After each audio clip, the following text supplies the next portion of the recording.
Halo, perkenalkan saya Muhammad Ifai Hasbi. Hari ini akan mengajak teman-teman semua untuk mengenal lebih jauh AAC, Augmentative and Alternative Communication. Apakah di sekitarmu ada orang yang menderita disabilitas intelektual dan perkembangan? Pernahkah kamu mencoba untuk berkomunikasi atau berbincang-bincang dengan mereka? Faktanya, orang-orang dengan disabilitas intelektual dan perkembangan ternyata memiliki kesulitan dalam hal berkomunikasi. Mari kita bayangkan bagaimana ya kalau kita sedang dalam kondisi sakit dan harus datang ke dokter dan mengungkapkan rasa sakit yang kita miliki. Saat kamu sakit, pernah nggak sih kamu datang ke dokter dan kamu bingung harus berkata apa karena kamu tidak tahu bagaimana mengkomunikasikan rasa sakit yang kamu miliki? Betapa sulitnya bagi kita dan juga dokter untuk melakukan pemeriksaan yang tepat karena kita tidak bisa memberikan informasi yang jelas tentang rasa sakit yang kita miliki. Lalu, pernahkah kamu membayangkan bagaimana susahnya orang-orang dengan disabilitas intelektual dan perkembangan harus berkomunikasi dengan dokter tentang rasa sakit yang mereka miliki?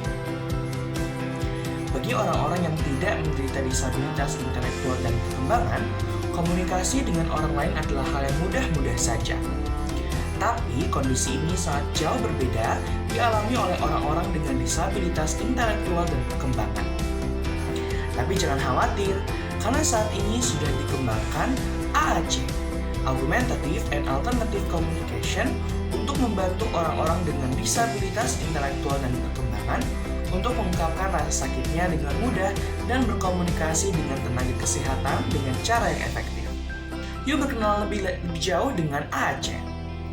AAC atau Augmentative and Alternative Communication adalah sebuah alat bantu komunikasi yang dapat memanfaatkan teknologi atau dapat berupa buku, kartu, dan gambar-gambar untuk membantu orang-orang dengan disabilitas intelektual dan perkembangan mengkomunikasikan apa yang ada di pikiran mereka, termasuk rasa sakit yang mereka rasakan.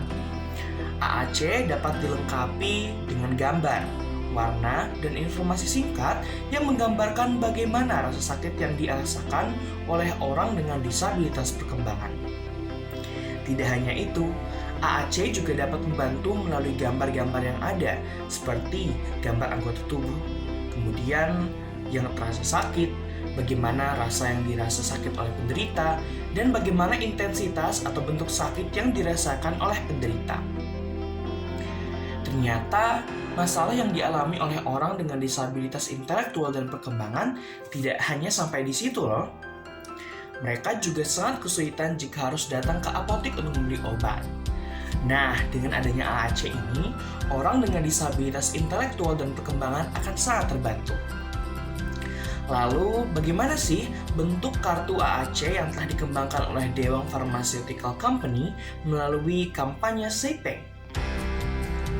Nah, ini adalah kartu AAC yang telah dikembangkan oleh Dewang melalui kampanye SAPEG. Dewang akan menciptakan lingkungan di mana penyandang disabilitas perkembangan dan intelektual dapat menjaga kesehatan mereka sendiri.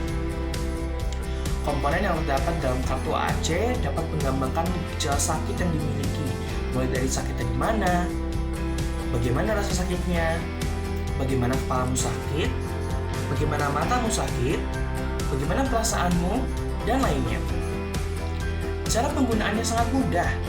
Ketika seseorang dengan disabilitas intelektual dan perkembangan datang ke dokter untuk melakukan konsultasi, baik itu datang sendiri atau ditemani oleh orang tua, maka orang-orang dengan disabilitas intelektual dan perkembangan dapat menunjukkan kartu yang ada di hadapannya sesuai dengan rasa sakit yang ia rasakan, baik itu rasa sakit yang berasal dari kepala, dari tangan, dan dari anggota tubuh lainnya. Saat datang ke dokter, konsultasi akan dimulai dengan menanyakan bagaimana perasaan orang dengan disabilitas intelektual dan perkembangan. Setelah itu akan ditanyakan bagaimanakah dari tubuh penderita yang dirasa sakit. Dokter dapat menunjukkan kartu ini dan penderita akan menunjuk bagian mana atau organ tubuh mana yang dirasa sakit. Setelah itu akan diambil kartu baru sesuai dengan bagian yang ditunjuk oleh penderita kemudian akan ditanya lebih lanjut. Dengan pemanfaatan kartu AAC ini, penderita disabilitas intelektual dan perkembangan dapat memberikan informasi yang tepat terkait dengan rasa sakit yang ia miliki atau ia rasakan, dan dokter dapat melakukan pemeriksaan yang tepat pula dan dapat memberikan penanganan yang tepat dari informasi yang didapatkan.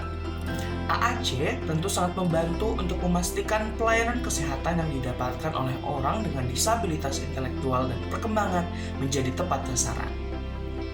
Sudah banyak loh negara yang mulai mengembangkan AAC ini secara luas, seperti Korea Selatan, Amerika Serikat, Inggris, dan Jepang.